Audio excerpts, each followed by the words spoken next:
Before we start the video, hit that subscribe button to support Battleground Stories, and let me know in the comments where you're watching from. In 1978, something rose from the depths of the Pacific Ocean and surrounded a U.S. Navy warship. The crew of the USS Triton fought for 3 hours against a creature that shouldn't have existed. This creature was much larger than their ship and hunted them from depths where pressure could crush a submarine like a soda can. That night, 4 people died. Dozens were injured. The hull was torn open and covered in marks that Navy scientists couldn't explain. Among the damage, they found curved organic hooks as sharp as surgical steel, hooks belonging to something unclassified, unnamed, and unrecognized. The Navy buried everything, scattered the crew, seized the evidence, told the world it was equipment failure. For 40 years, the survivors stayed silent. They had families, careers, reasons to forget. But some things refused to stay forgotten. This is the story of what really attacked the USS Triton in the spring of 1978, told by one of the last men alive who was there to see it, and what he saw still hasn't gone back to sleep. This happened in the spring of '78, somewhere in the eastern Pacific, where charts show nothing but water for 1,000 miles in every direction. I was Lieutenant Commander James Hawthorne back then, second in command of the USS Triton, a Knox-class frigate with a crew of 260 souls and enough firepower to make most things in the ocean think twice. Most things, not all. What I'm about to tell you never made it into any official record. The Navy made sure of that. They buried the reports, transferred the crew to different commands, and pretended the whole thing never happened. For 40 years, I kept my mouth shut, because that's what you do when men with stars on their shoulders tell you to forget. But I'm 78 now, and the things I saw in those waters still wake me up at night. The sweats, the shaking, that feeling like something massive is moving just below the floor, even here, even hundreds of miles from the ocean. The Triton was a good ship. Not pretty, not fast, but solid. She had that Knox-class profile, long bow, single screw in the back, the big sonar dome under the nose like a tumor made of rubber and secrets. We joked that she looked like a pregnant whale from certain angles, but she was our pregnant whale. And we trusted her. 438 feet of American steel cutting through whatever the Pacific could throw at her. Captain Richard Talbot commanded her, and he ran a tight operation. Mid-50s, gray at the temples, face like weathered leather from too many years squinting at horizons. We called him Rick behind his back, never to his face. He had this way of standing on the bridge with his hands folded behind him, perfectly still like a statue carved from oak. The man never seemed to blink when things got rough, never raised his voice, never showed fear. He'd done 2 tours in Vietnam, brown water stuff in the Mekong Delta, and the old hand said he never flinched even when rounds were snapping past his head. Just gave orders in that calm, flat voice and kept everything moving. There was a story, maybe true, maybe embellished the way Navy stories get, that he'd once navigated a patrol boat through an ambush with one hand on the wheel and the other pressing a rag against a wound in his side, not saying a word about being shot until the fight was over. I served under a lot of officers in my career. Talbot was one of the few I'd have followed into hell, which, as it turned out, is pretty much what we got. I remember the morning we left San Diego like it was yesterday. Cool fog rolling off the water, families waving from the pier, that mixed feeling of relief and dread that comes with every deployment. My wife Sarah stood there with our 2 kids, Michael, 7, and little Emma, just 4, and I watched them shrink to dots as we pulled away. Sarah had her hand on her belly. She was 3 months pregnant with our 3rd, though we hadn't told anyone yet. I remember thinking I needed to come back for that kid. Needed to see its face. Routine patrol, they told us. 8 weeks in the Pacific, show the flag, maintain presence. Nothing special. The The Cold War was in one of its lukewarm phases, submarines playing cat and mouse in the depths, but our sector was supposed to be quiet. Easy duty for a ship that had just finished a refit. The first week out was exactly that. Nothing special. Days blurred into each other. Watch rotations, drills, paperwork. The same faces in the same passageways saying the same things. Reveille at 0600. That harsh bosun's whistle piercing through my skull. The smell of powdered eggs and bad coffee drifting through the berthing areas. Men complaining about letters from home, about girlfriends, about the food, about everything and nothing because complaining was how you stayed sane. I walked the ship every day, checking spaces, talking to the crew, making sure things ran smooth. You learn a lot that way. Who's homesick, who's having problems, who needs watching. The junior enlisted would straighten up when they saw me coming, try to look busy, but after a few days they relaxed. I wasn't the captain. I was just the XO, the buffer between them and the old man. The Pacific stretched flat and gray in every direction, sky bleeding into water at the horizon, until you couldn't tell where one ended and the other began. Some days the boundary just dissolved into haze, and you felt like you were sailing through the void itself. At night, the stars came out thick enough to make you feel small, and the ship's wake glowed pale green with bioluminescence. I used to stand on the fantail during the mid-watches and watch that glow trail behind us, thinking about all the life invisible beneath the surface. Millions of tiny organisms lighting up when we disturbed them. I didn't think about what else might be down there. Not then. Chief Petty Officer Samuel Rodriguez ran the technical side of things. Everyone called him Sam. He was 42, barrel-chested, hands like catcher's mitts scarred from years of wrestling with machinery.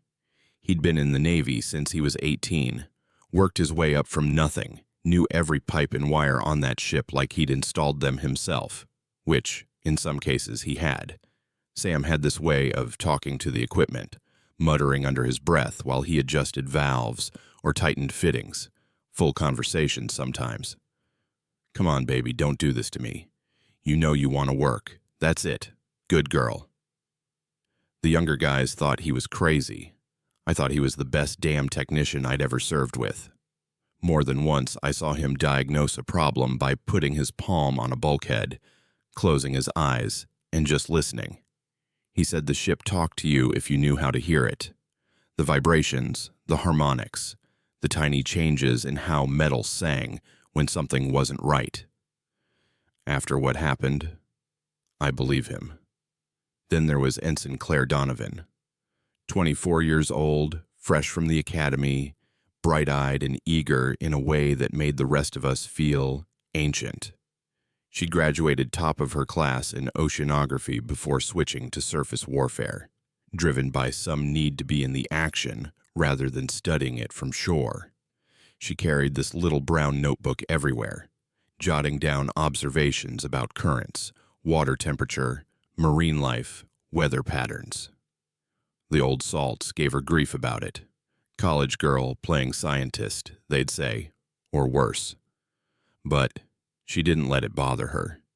She had this quiet confidence, like she knew things the rest of us didn't and was just waiting for us to catch up. I liked her. She reminded me of my sister, who'd fought her way into medical school when everyone told her women couldn't hack it. Same stubborn jaw, same way of proving people wrong by simply refusing to fail. We also had Dr. Helen Morris aboard, a civilian consultant from Woods Hole Oceanographic. Navy had attached her to our patrol for some kind of deep water research project, something about thermal layers and sound propagation in the deep Pacific. She was in her mid-30s, dark hair always pulled back, glasses that made her look perpetually surprised. She kept to herself mostly, spent her time in the sonar shack or the small lab space they'd set up for her, running experiments none of us understood. Sometimes I'd pass by at odd hours and see her light still on, hunched over some printout, scribbling notes. Captain Talbot tolerated her presence the way you tolerate a relative who's invited themselves to dinner, politely but without enthusiasm. She was a complication in his neat military world, a civilian who didn't fit the chain of command, but she had her orders and he had his, so they circled each other like wary cats, professional and distant. The rest of the crew was the usual mix. Petty Officer Marco Reyes, our senior sonar operator, a quiet Puerto Rican kid from the Bronx who could hear a whale fart at 50 miles. He'd been tracking submarines for 8 years, and the guys said he was so good because he'd grown up listening to the city, sirens, traffic, construction, and had learned to separate sounds that other people just heard as noise. Seaman First Class Danny Kowalski, a loudmouth from Chicago who never shut up but somehow made you laugh anyway. Lieutenant Frank Castellano, our weapons officer who treated the ship's guns like his children and the crew like annoyances. Chief Engineer Theodore Ted Brennan, who lived in the engine spaces and emerged only to complain about the food or demand parts that supply couldn't get. 260 souls, all of them about to have their understanding of the world broken apart. The trouble started 11 days out. I was on the bridge for the morning watch, coffee going cold in my hand, watching the same empty horizon I'd been watching for nearly 2 weeks. The ship had that comfortable rhythm going, gentle roll, steady vibration from the engines, the occasional chatter of radio traffic in the background. Normal. Peaceful. The kind of watch where you fight to stay awake and your mind wanders to home, to your wife's face, to what your kids might be doing. Then, Petty Officer Reyes called up from sonar. His voice had that careful neutrality that means something's wrong, but you don't want to sound crazy. Bridge, sonar. We're picking up something unusual. Request you come take a look, sir. I handed the con to the officer of the deck and went below. The sonar shack was dark as always, green glow from the screens casting strange shadows on the operators' faces. It always reminded me of a cave, cool and close, humming with secrets. Reyes was hunched over his console, headphones half off, brow furrowed in that way he got when something didn't fit. His usual calm was cracked around the edges. "What have you got?" I asked. He pointed at the display. "Contact bearing 270, sir. Deep, really deep. Below any submarine operating depth I've ever seen." I looked at the screen. There was a return there, faint but solid, moving slowly west to east across our path. The depth indicator showed a number that made me blink, then blink again. That can't be right. Nothing operates at that depth. "I've recalibrated twice, sir. Ran a full diagnostic. The reading's consistent." "Whale?" I asked. "That's what I thought at first, sir. But the signature's wrong. Whales have a specific acoustic profile. You learn to recognize it. Sperm whales especially, they make these clicking sounds, and their bodies have a certain density that shows up on sonar in a particular way. This is different. It's too dense, like the sound is hitting something solid all the way through, no air pockets, no soft tissue pattern." He shook his head. "And the size estimate? What about it?" "The computer says it's bigger than a blue whale, sir. A lot bigger. Maybe 60 meters, maybe more. It's hard to tell at that depth." "Computers make mistakes." "Yes, sir, but I've run it 3 times. Different algorithms. Same result every time." He paused, and I could see him wrestling with something. "Sir, I've been doing this for 8 years. I've seen every kind of contact you can imagine.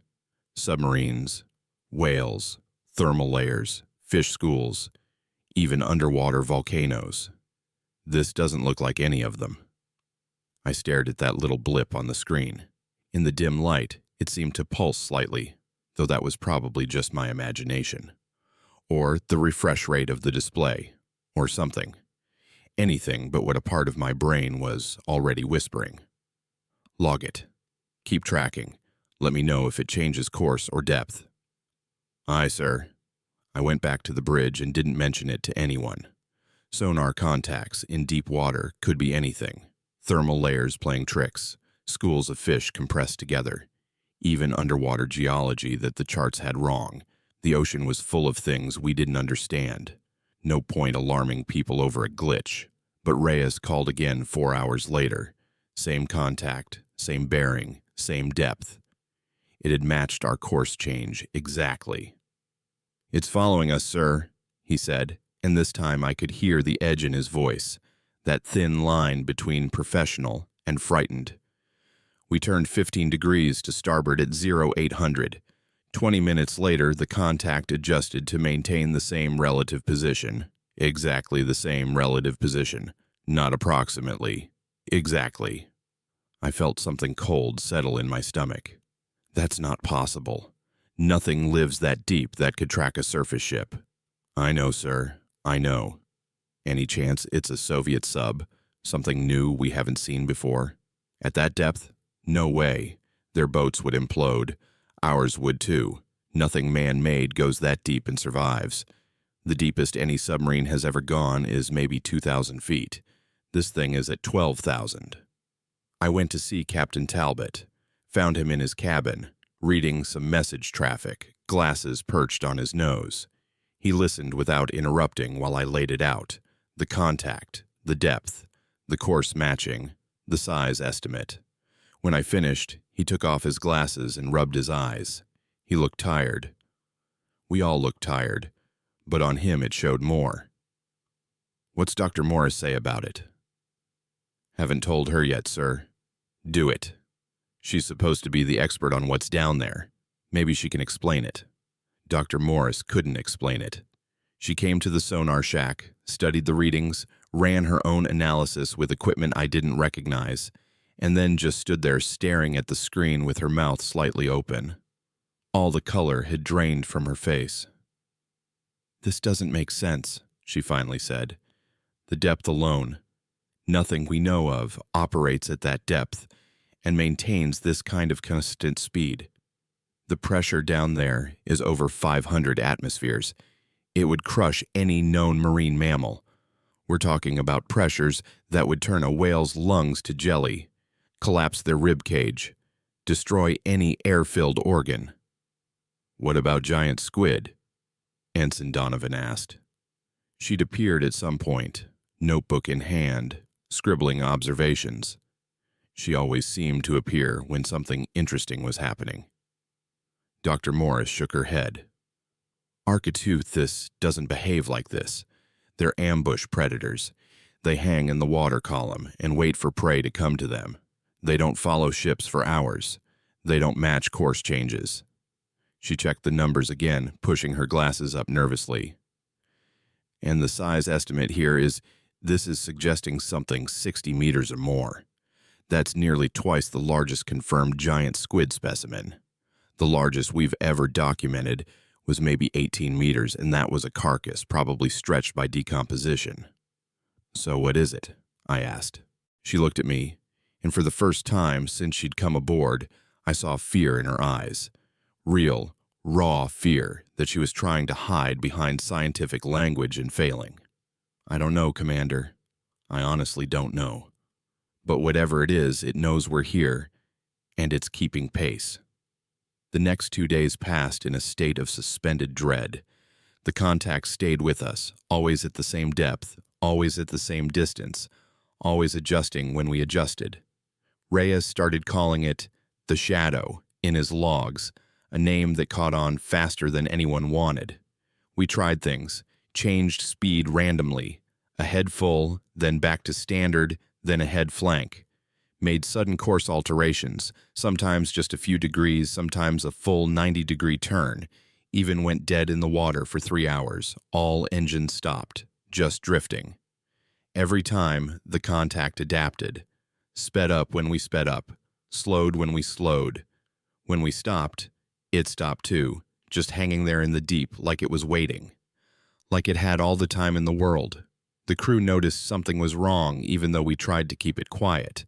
Men always notice when officers start acting different, when there are too many whispered conversations, too many trips to sonar, too many worried glances at the water. The ship's mood shifted, less joking in the mess, more checking of watertight doors, More men finding reasons to stay in the interior spaces, away from the skin of the hull. Chief Brennan cornered me in the engine room on the second day. His face was greasier than usual, and I could tell he'd been down there all night.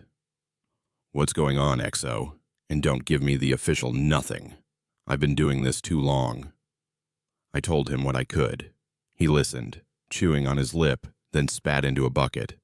60 meters. Jesus Christ. That's longer than this ship.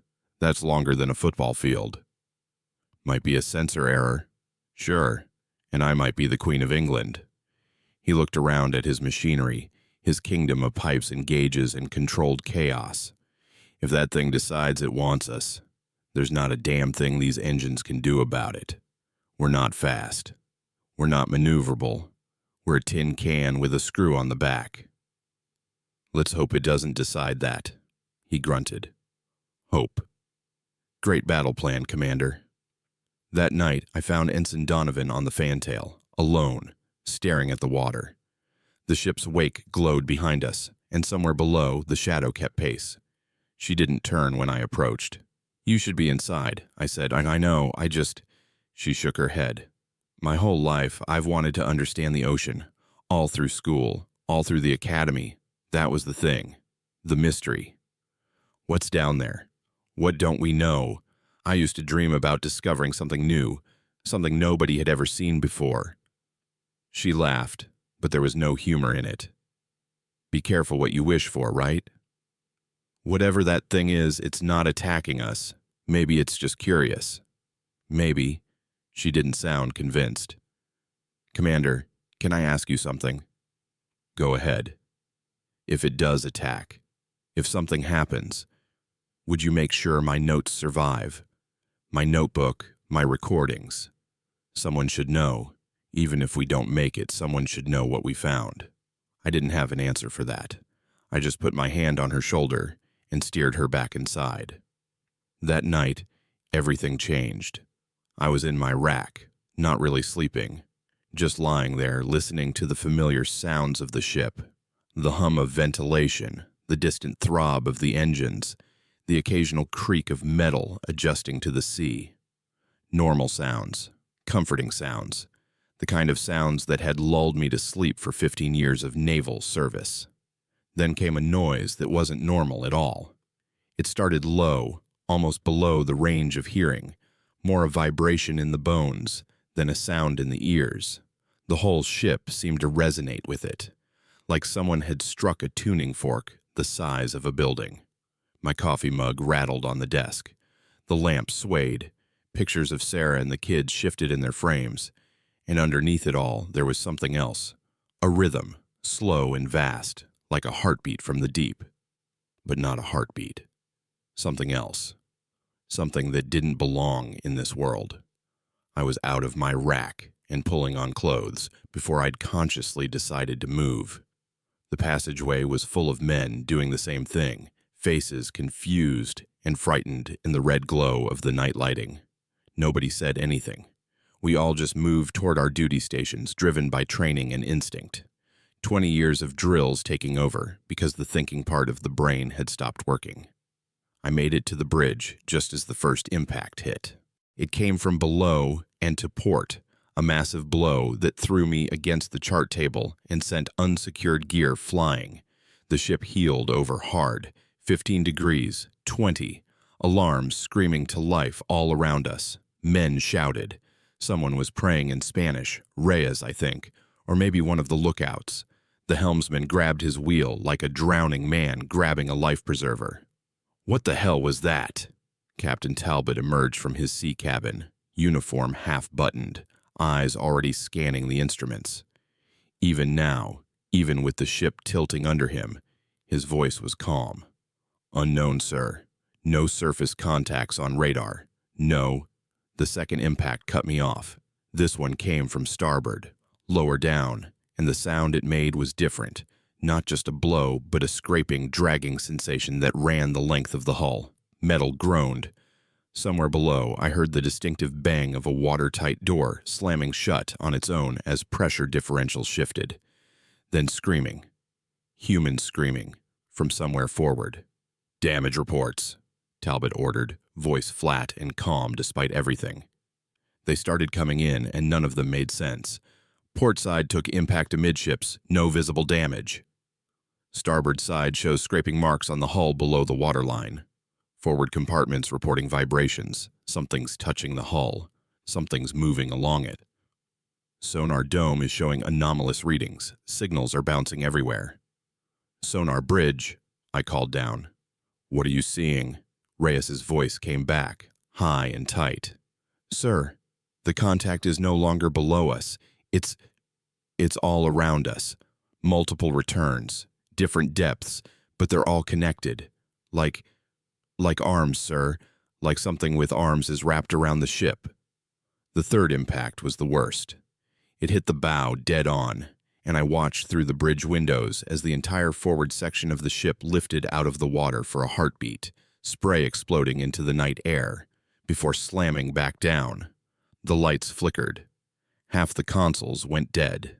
And in that moment of darkness, illuminated only by the pale glow of emergency lighting, I saw something through the window that I will never forget.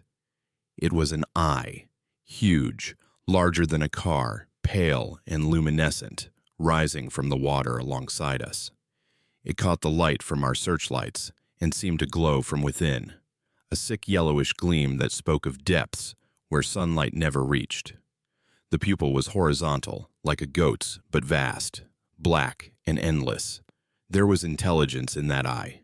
Cold, ancient, utterly alien intelligence. It looked at the bridge. It looked at me. And I felt, in that moment, like a mouse being examined by a hawk just before the talons close. Time stopped. Everything stopped.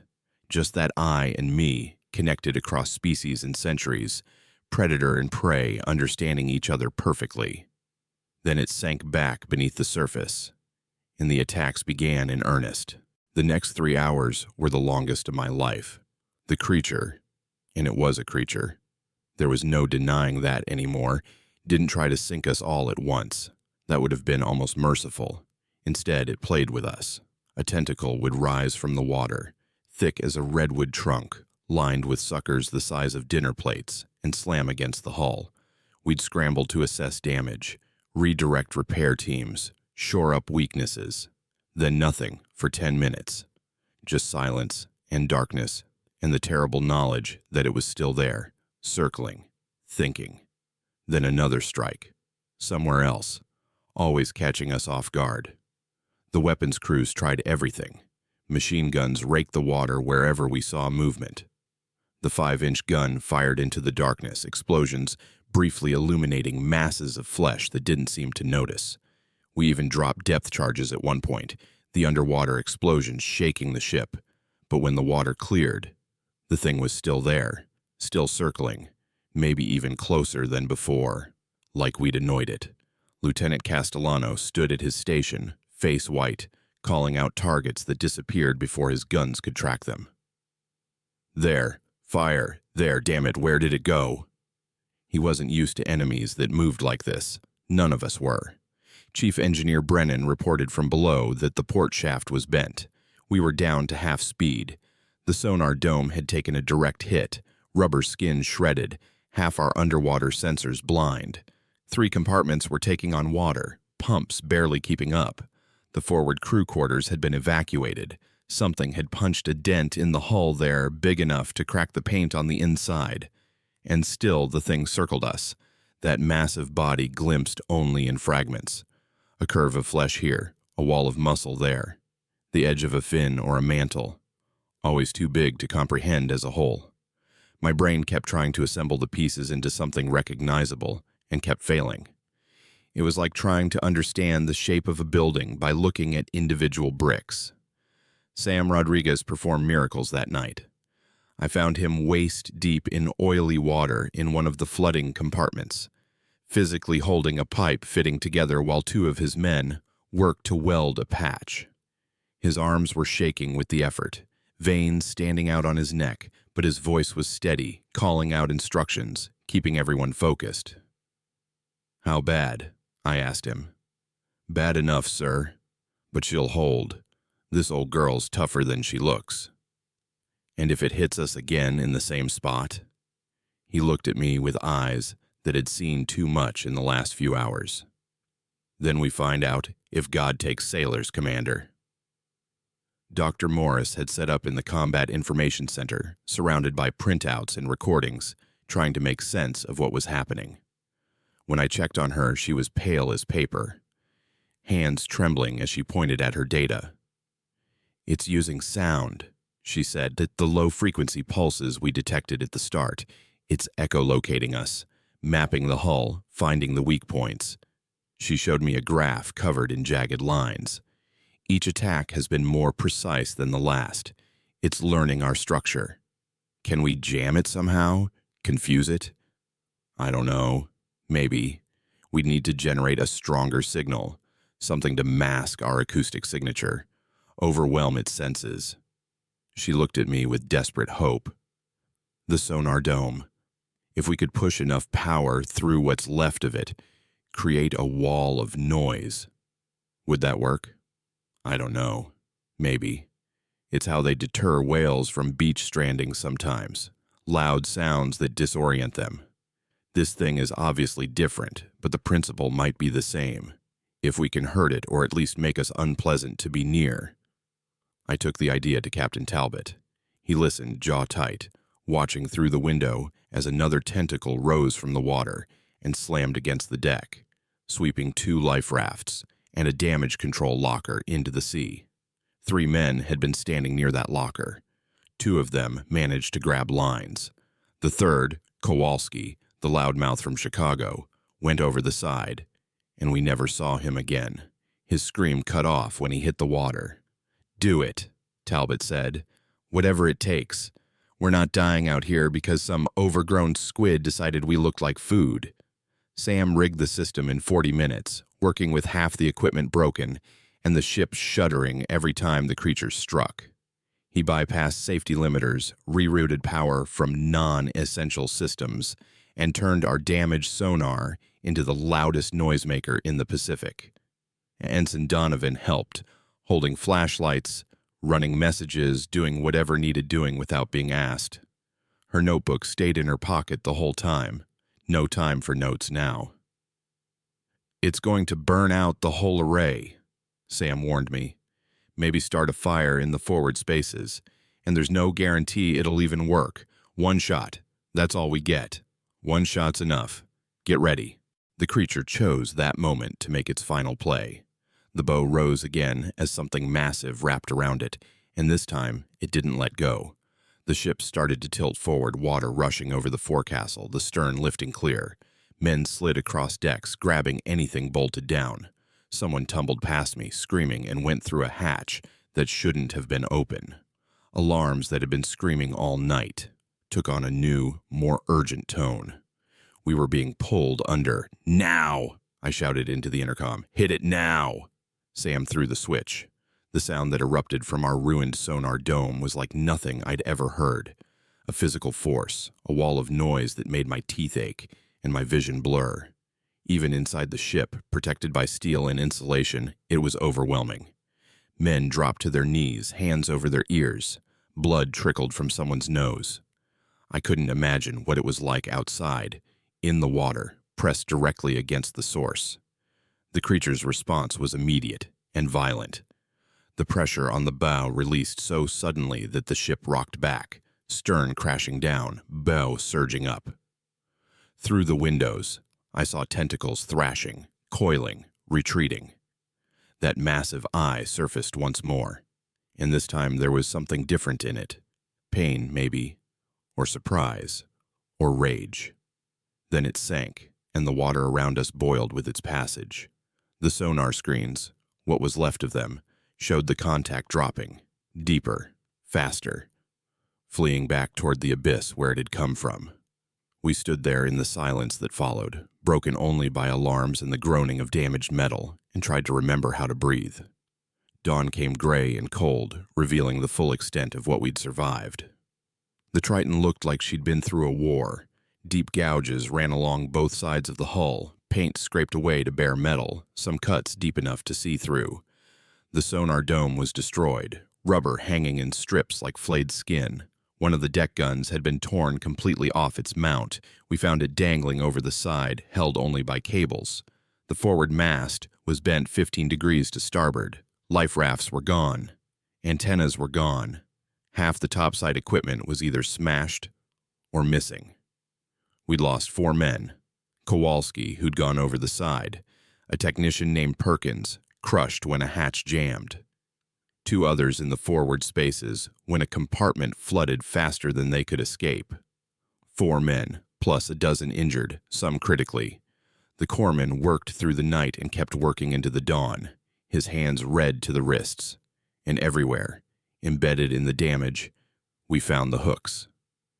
They were curved, yellowish-brown, sharp as surgical steel. Each one had been driven deep into the rubber of the sonar dome or lodged in the softer parts of the hull. Some were as long as my forearm, thick as my wrist. The corpsman who collected them wore gloves, treating them like evidence from a crime scene. Which, I suppose, they were. Dr. Morris examined them in her makeshift lab, hands still shaking, voice barely above a whisper. They're organic, keratin and chitin composite, like fingernails crossed with crab shell, but the structure is wrong. The curve, the serration on the inner edge. This doesn't match any known species of squid or octopus. She held one up to the light, turning it slowly. These are from something we've never seen before, something we didn't know existed. Ensign Donovan was writing in her notebook, filling page after page with cramped handwriting. She'd already gone through 3 pencils. We need to document everything. Photographs, measurements, testimonies. If we don't record this now, it'll all get lost. She was right about that, though not in the way she expected. We limped back toward San Diego at best speed, which wasn't much. The port shaft was unusable, and we had to pump constantly to keep the flooding under control. Chief Brennan lived in the engine spaces, nursing the machinery along through sheer force of will. Sam worked around the clock, patching things that couldn't really be patched. The rest of us stood watches, tried to eat, tried to sleep, and tried not to think about what was below us. It took us 11 days to reach port. 11 days of jumping at every sound, every vibration, every flicker on the remaining sonar screens. Some men refused to go below decks. Others wouldn't come up. Petty Officer Reyes had to be sedated after he started screaming that he could hear the creature singing to him through the hull, a low song in a language older than man. I didn't think he was crazy. I could almost hear it myself, in the quiet moments, in the space between waves. Every night I checked the sonar returns. The creature didn't follow us, or if it did, it stayed deep enough that our damaged systems couldn't see it. But I knew it was out there. I could feel it, the way you can feel someone watching you in a dark room. That weight of attention, and that patient hunger. When we finally made port, the welcoming committee wasn't families and flags. It was men in suits, officers with silver eagles and stars, stone-faced security personnel who herded us into debriefing rooms before we'd even secured the gangway. Sarah and the kids were there somewhere. I saw her face in the crowd for a moment, confused and frightened, but they wouldn't let me go to her. Not yet. Not for days. The interviews lasted 3 days. I told the same story probably 20 times, to increasingly senior officers, and each time the questions got more pointed and the faces got more skeptical. By the 3rd day, they weren't asking what happened anymore. They were asking if I'd been drinking, if the crew had been using drugs, if there was some kind of mass hysteria event I could explain. They showed me psychological profiles, studies of group delusion, cases where entire ship's crews had convinced themselves they'd seen things that weren't there. Captain Talbot fought them. I'll give him that. He demanded that the damage be properly documented, that the hooks be analyzed, that the crew's accounts be taken seriously. He wrote reports, filed protests, went up the chain as far as he could reach. I watched him 10 years in those 3 days, fighting an enemy that smiled and nodded and agreed with everything he said while quietly making it all disappear. It didn't matter. The official assessment came down 2 weeks later.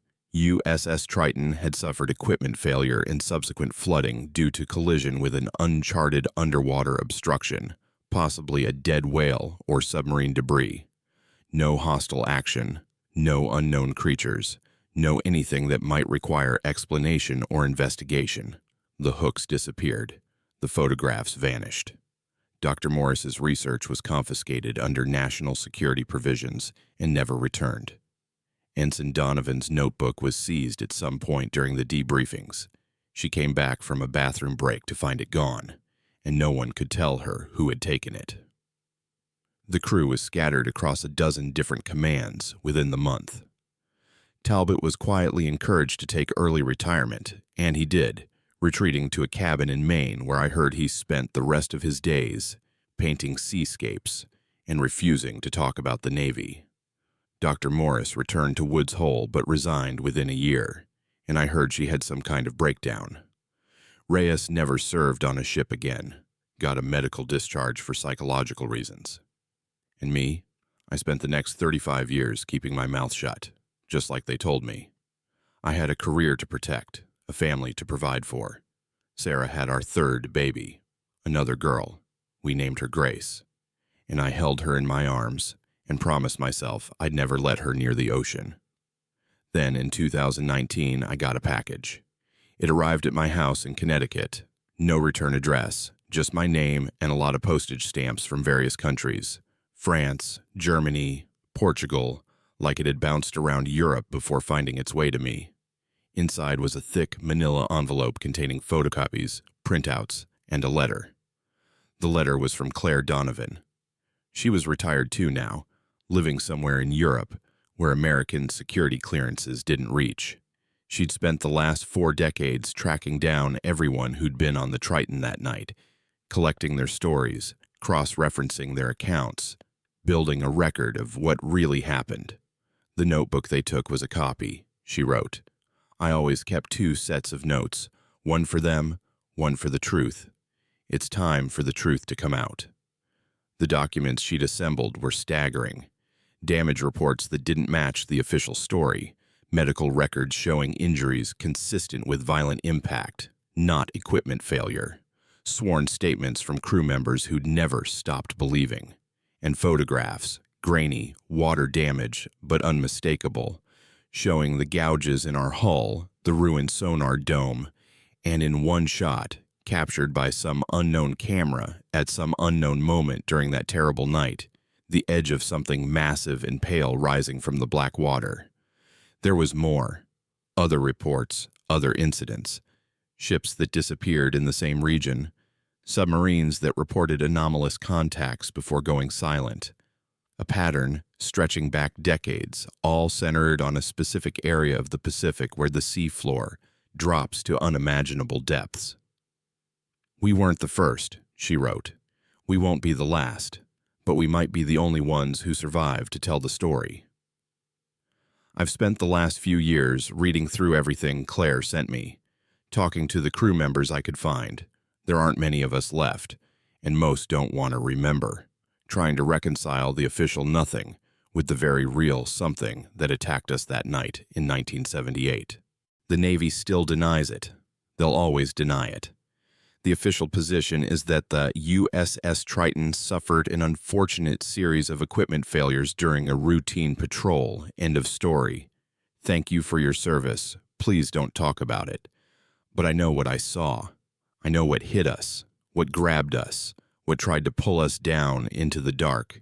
And I know that somewhere in the Pacific, in depths where no light has ever reached, where the pressure would crush steel and the cold would stop a human heart in seconds, something ancient and hungry is still swimming, still waiting, still watching the surface for ships that stray too far from shore. Captain Talbot died in 2008, never having spoken publicly about what happened. His last words to me, at a reunion that wasn't supposed to happen, were simple. We should have stayed home, Jim. Some things aren't meant to be found. He looked old when he said it, broken, like a man who'd been carrying something too heavy for too long and had finally set it down, only to find it had crushed something inside him. Sam Rodriguez passed in 2015, but his daughter told me he'd talked about that night right up until the end, still trying to convince people it was real, still seeing those tentacles in his dreams. She said he never went near the ocean again, not once in 37 years, wouldn't even eat seafood. Dr. Morris, I don't know for certain. She vanished into the mental health system in the early 80s and never came out. I heard rumors that she kept drawing the same thing over and over, a shape rising from dark water, that she whispered about it in her sleep, that she screamed when anyone tried to take her near a window. But those might just be stories, the kind of stories people tell about people who've seen too much. The others are scattered, aging, dying one by one, taking their memories with them. Every year there are fewer of us. Every year the truth gets a little thinner. But the evidence Claire Donovan saved is still out there. The hooks that weren't all confiscated, hidden in private collections and forgotten evidence lockers across the country. The photographs that weren't all destroyed. The testimonies that weren't all silenced. A paper trail for anyone brave enough or foolish enough to follow it. And the creature? If it's still alive, and something that old, that adapted to the crushing pressures of the abyss, could live for centuries, maybe longer. It's still down there. Maybe sleeping. Maybe hunting. Maybe just waiting, patient as the ocean itself, for the next ship to wander too close. Sometimes, late at night, when I can't sleep, I look at a map of the Pacific and try to imagine what else is down there, what else we've never seen. The deepest parts of the ocean are less explored than the surface of the moon. We've sent 12 men to walk on lunar dust and brought them all home safely. We've sent exactly 3 people to the bottom of the Mariana Trench, and they didn't stay long. There are mountains down there we've never climbed, valleys we've never seen, ecosystems that exist in complete darkness, feeding on chemicals from volcanic vents, living lives that have nothing to do with the sun. What else evolved in that darkness? What else learned to survive in crushing pressure, in eternal cold, in a world without light? What else grew huge and patient and hungry in the billions of years before the first fish crawled onto land? We don't know. We can't know. And maybe that's the scariest part of all. My wife Sarah passed away 3 years ago. Cancer. Quick, at least. Before she went, she asked me if I was ever going to tell our kids the truth about that patrol, about why their father woke up screaming sometimes, about why we never took family vacations to the beach. I told her I didn't know. She held my hand and said, "Maybe some truths are better kept quiet. Maybe some things are too big for words." I think about that a lot. About what we owe to the truth versus what we owe to peace. About whether silence is protection or cowardice. About the 4 men who died that night, and whether their families deserve to know what really killed them instead of the official lie about equipment failure. Claire Donovan is still out there somewhere, still collecting evidence, still building her case. She's 82 now and shows no signs of stopping. When we talk on the phone, encrypted lines, she insists, though I think that's paranoia. She always ends the same way. Someday, Jim, someday the truth comes out. It always does. I hope she's right. I hope I live to see it. But I also hope that whatever's down there in the deep Pacific stays down there, stays asleep, stays uninterested in the little metal shells we push across the surface of its world. Because if it wakes up again, if it decides to rise, there won't be any noise loud enough to drive it back. If you're ever out on the Pacific, far from shore, and your instruments start picking up something big in the deep that shouldn't be there, something that matches your course and speed, something that rises when you think you're safe, remember this story. Remember that the ocean is bigger than us, older than us, full of things we've never seen and never named, things that have been swimming in darkness since before the dinosaurs walked the earth. And whatever you do, don't look at the water. So that's the end of our video. If we made it this far, make sure to hit like and subscribe. It really helps the channel and it's free. And if you want more terrifying encounters like this one, check out the other videos on screen right now. Thanks for watching and stay safe out there. See you soon.